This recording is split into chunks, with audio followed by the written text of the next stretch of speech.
दृष्टि ही है। एक गृहीत मिथ्या दृष्टि, एक अगृहीत मिथ्या दृष्टि, ऐसे होते हैं। तो गृहीत मिथ्या दृष्टि होता है वो गुरु को देव को शास्त्र को जैसा जिसने कहा है वैसे सुनकर किसी के उपदेश से किसी के कहने से करता है तो गृहीत ग्रहण करके वो मिथ्या तो करता है, तो गृहीत मिथ्या दृष्टि हो गया। और अगृहीत मिथ्या दृष्टि है वो बाय बर्थ ही होता है, अनादिकाल से ही होता है, क्योंकि उसको कोई कहता नहीं कि तू तत्व के ऊपर अश्रद्धान कर, लेकिन उसके अंदर तत्व के प्रति अश्रद्धान अपने आप होता है, तो अगृहीत मिथ्या दृष्टि होता है। फिर वो जो जाना है तो उसके लिए निमित्त होता है, तो निमित्त में बहुत कारण होते हैं।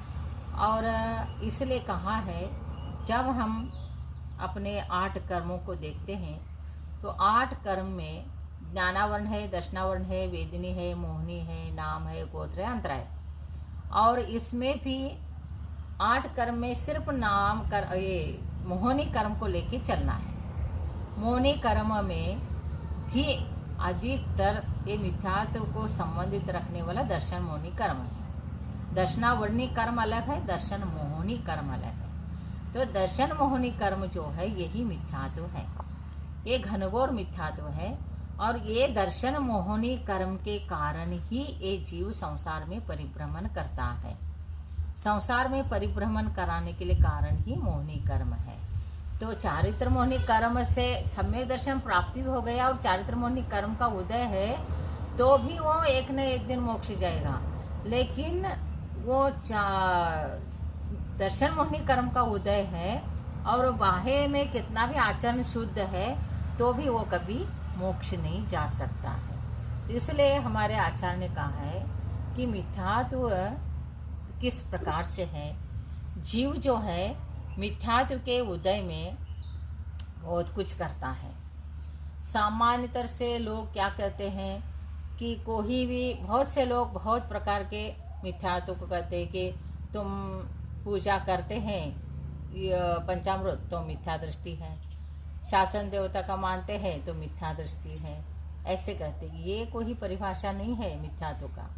मिथ्यात्व का परिभाषा तो बहुत है। कौन किसको मिथ्या दृष्टि कहेंगे, तुम्हारे पास कोई थर्मामीटर नहीं है, क्योंकि हम या तुम मिथ्यात्व या सम्यक्त्व नहीं जान सकते। मिथ्यात्व जो है आत्मा का विवाह भाव है, पौद्गलिक है, मूर्तिक है।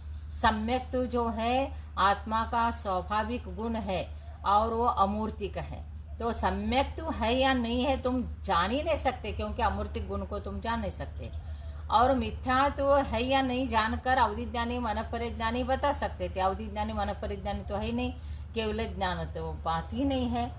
तो महानुभावों तुम किसी को सम्यक दृष्टि मिथ्या दृष्टि कह नहीं सकते, क्योंकि मिथ्यात्व के असंख्यात भेद हैं। मिथ्यात्व प्रकृति के उदय में जीव जो है क्या क्या करता है आप देखिए। मिथ्यात्व प्रकृति के उदय में ये जीव 7वां नरक का आयु भी बंद कर सकता है या कोई भी नरक का आयु बंद कर सकता है, 53 आयु का बंद कर सकता है। और मिथ्यात्व प्रकृति के उदय में ही ये जीव जो है कृष्ण लेशा का परिणामी होता है, या मिथ्यात्व प्रकृति के उदय में शुक्ल लेशा का परिणामी भी रहता है, शुक्ल लेशा भी होता है। मिथ्यात्व के उदय में ये जीव जो है क्या करता है कि नवग्रह का भी बंद कर लेता है।